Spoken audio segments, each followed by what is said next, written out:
اعوذ باللہ من الشیطان الرجیم، بسم اللہ الرحمن الرحیم۔ السلام علیکم ناظرین، میں لو اسلام چینل سے مخاطب ہوں۔ ناظرین کرام، آج میں آپ کو انبیاء علیہ السلام کے بارے میں بتاتی ہوں۔ کل انبیاء کتنے ہیں اور قرآن پاک میں کون سے انبیاء کا تذکرہ ہے؟ شروع اللہ کے نام سے جو بڑا مہربان نہایت رحم کرنے والا ہے۔ اللہ پاک نے جتنے انبیاء مبعوث کیے یا منتخب کیے ان سب پر ہمارا ایمان پکا ہے۔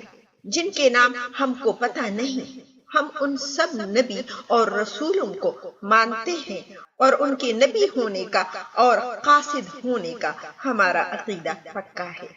انبیاء علیہ السلام کی جماعت ہر نقائص سے پاک ہے، اعلیٰ صفت سے مزین ہے۔ کتابوں میں اور احادیثوں سے ظاہر ہوتا ہے کہ کل پیغمبر 1,24,000 تھے، لیکن قرآن پاک میں صرف 25 انبیاء کا تذکرہ ہوا ہے۔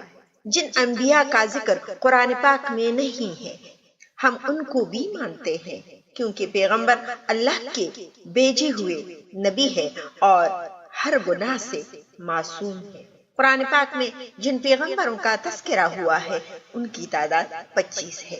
حضرت آدم علیہ السلام، حضرت ادریس علیہ السلام، حضرت نوح علیہ السلام، حضرت ہود علیہ السلام، حضرت صالح علیہ السلام، حضرت ابراہیم علیہ السلام، حضرت اسحاق علیہ السلام، حضرت اسماعیل علیہ السلام، حضرت لوط علیہ السلام، حضرت یعقوب علیہ السلام، حضرت یوسف علیہ السلام، حضرت صالح علیہ السلام، حضرت یوسف علیہ السلام، حضرت ذوالکفل علیہ السلام، حضرت شعیب علیہ السلام، حضرت یونس علیہ السلام، حضرت الیاس علیہ السلام، حضرت ایوب علیہ السلام، حضرت موسیٰ علیہ السلام، حضرت ہارون علیہ السلام، حضرت داؤد علیہ السلام اور حضرت سلیمان علیہ السلام، حضرت زکریہ علیہ السلام، حضرت یحییٰ علیہ السلام، حضرت عیسیٰ علیہ السلام اور حضرت محمد صلی اللہ علیہ وآلہ وسلم۔ ان پیغمبروں میں سے ایک کی پوری فیملی ہے۔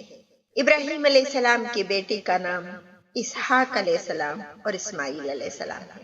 لوط علیہ السلام ابراہیم علیہ السلام کے بانجے ہیں اور یعقوب علیہ السلام کے بیٹے کا نام یوسف علیہ السلام ہے۔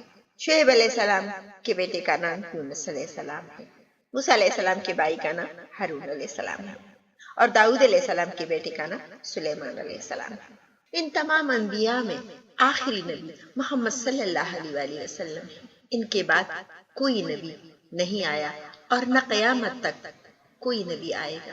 اللہ تعالیٰ ہم سب مسلمانوں کو ہدایت دے کہ ہم تمام انبیاء کی پیروی کریں اور ان کے نقش قدم پر چلیں، آمین۔ ناظرین کرام، آپ اپنا بہت سارا خیال رکھیے گا، اپنی دعاؤں میں مجھے بھی یاد رکھیے گا اور چینل کو لائک اور سبسکرائب کرنا نہ بھولیے گا۔ بامان خدا۔